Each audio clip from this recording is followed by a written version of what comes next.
Blades, blades, blades. You have too many blades? Help me! So check it out. Today I'll make it cozy. We're gonna take these old saw blades, like this Gaff & Deckard right here, right? It's got the carbide tip that broke, NFG. What are you gonna do with it? Stick around, I'll show you.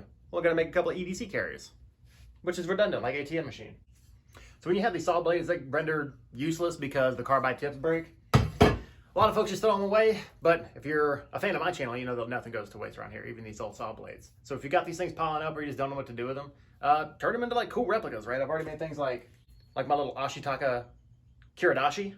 I've also got my Fang of the Twin replica from Nier. But you know what else? I also made this drawing knife, which is pretty... So when planning this thing out, I had two things in mind, and I've been seeing this across social media and stuff like this, that like people have these little push knives, or these little tiny blade, like pin blades or something like that. So for the push blade, I basically just got this little piece of whatever, and I made it symmetrical, folded it down the middle. That way I could trace the outline of it and stick it onto the blade itself. And I was kind of figuring that the handle part of it, where your palm is gonna sit, is gonna have the spot where, looking at the blade that I'm using, it has the little relief cuts or relief marks or whatever for anti-vibrational stuff. But this one right here, it has this little center bore or whatever so that you can put it on your saw. Well, sometimes you might have to cut around that, or it's just like useless space because you're trying to cut a blade from somewhere over here or whatever. I'm just gonna utilize that to my advantage and just make it the palm. And then once I have everything together, the next step is to go to my angle grinder. So this thing came in handy for making the first cut, which is gonna be that pin blade. And so all I did was I just scored a line, I just kept on running it back and forth, and that's cool because now I have that piece that I can just break off, and then I can go ahead and get ready for the next one.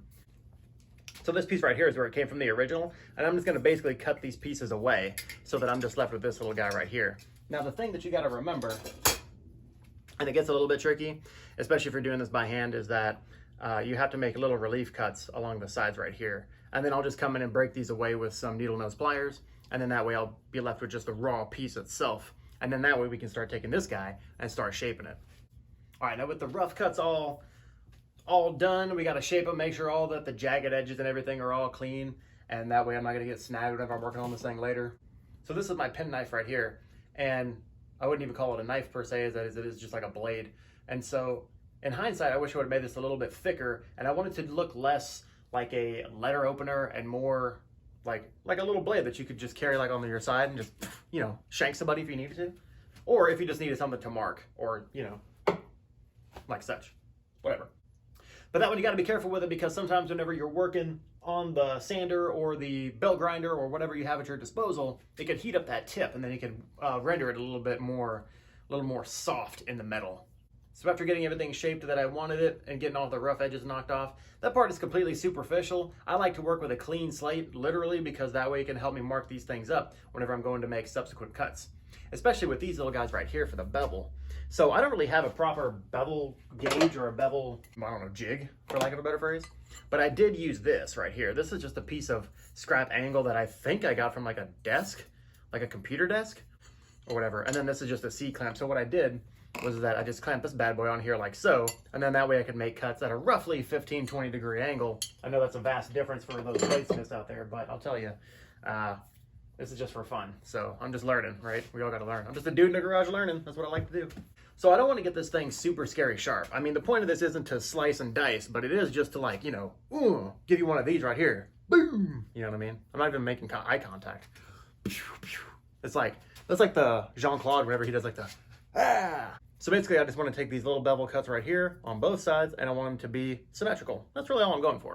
So now that I have the basic shape, I'm basically just going to go through and start cleaning everything up. And that involves a lot of sanding, a lot of filing. So I got to make sure like all the pieces right here are like not jagged, so I'm going to, you know, mess up my fingers whenever I'm going to palm knife somebody. I also want to make sure that the beveled edges are nice and smooth. And so like from the videos that I've seen online, people just really love to sand with like files in one direction and just get everything super symmetrically smooth. And I'm sure that it helps in the filing process and in the inevitable sharpening process. But for me, I'm just doing it to make it look prettier. So then after that, I go ahead and take a piece of scrap wood. And this is a piece of scrap that I've had on my back bench for quite a while. That's just kind of been seasoning. And I took this from the bandsaw jig that I made to mill my own lumber, which for me, again, it's just a small project, but it's nice to have on the back bench, especially being hardwood, so that I can use it for projects such as this. Boom.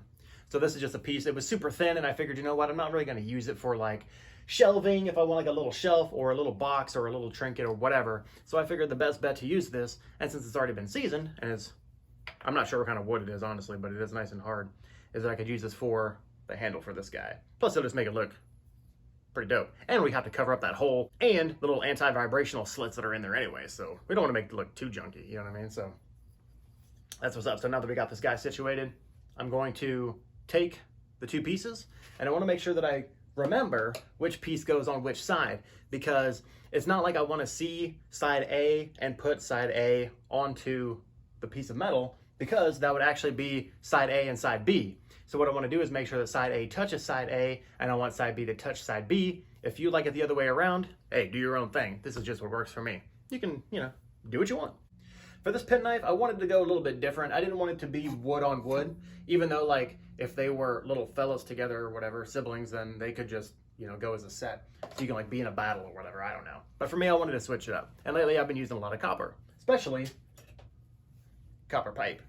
And with this thing, kind of like one of those Bob Ross happy accidents, it just kind of worked out fortunately to where like I could straighten a piece out like this and just kind of hammer it into position so that it could make its own handle. And I've done this before in a previous build. However, the little knife that I built with that had a straight handle.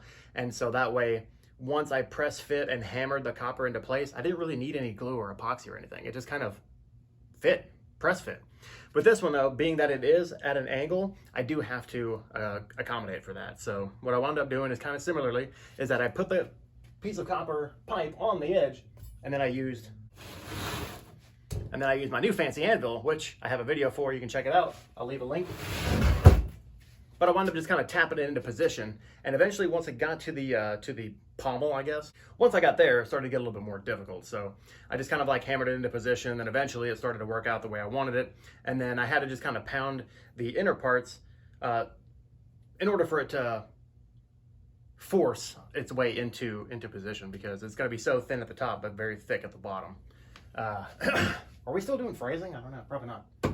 So with such thin copper, and the fact that you can't really like scuff up the inside whenever you press it into position, even though you're laying epoxy, there's not a lot for it to bite into, especially this being a saw blade and it's kind of hardened already. So whenever you're going in there and everything is set and you want to start pushing the edges flush, if you leave it just as one piece, that's cool. You can hammer it and texture it however you like. But for me, I took a hacksaw and started getting that excess off because I wanted it to be one sleek piece like this. And that was all well and good. No big deal, no hiccups there. However, I would advise against using something like the belt sander, or even be aggressive with a hand sander or a file, because I started to have the edges, especially these thin ones right here, they started to peel away like a banana peel. And no big deal, it was an easy fix with a little bit more epoxy and just, go to sleep for the night or whatever. But if you're doing that and you want to smooth out all these edges, just be real careful. In the end, I used my little file right here, and then I just started to clean up the edges and just round it out just to make sure that it felt good in the hand. Are you sure we're not doing phrasing anymore? I did want to add a little bit more texture to this guy though, so I used my texturizing hammer that I made from an old railroad spike. And so this little guy right here, just boop, boop, boop, boop, boop, pounded it in and just gave it a little bit of texture, and then that's pretty much it for this guy. Once I was done with this one can go into my, what do they call these things? What do they call these things? I think they used to be used for like sugar, like palm sugar or cane sugar. They were like sugar molds. So now that we have the little penknife done and everything's all good with that, we can start finishing up this fella right here. And so now that I have the pieces epoxied on, I just have to kind of clean up these edges. And I just used the floppy bit from the belt sander right here. And I started to work out the edges and just make sure everything was like, it felt really good. And now in hindsight, this thing is really wide compared to what I'm seeing, where it's like kind of the size of like a quarter or like a 50-cent piece or something like that. Not like 50 cent like the wrapper, but like money. The point of the story is that now it was ready for the oil, the finishing oil. And so now that I was finishing this guy off, I let it soak in overnight.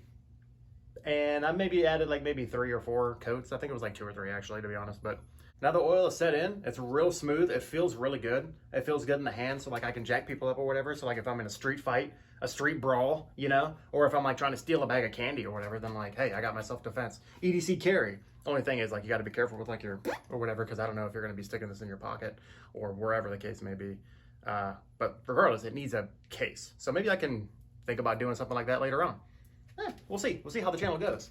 And also, if you want to stick around with me, I've got other videos you can check out.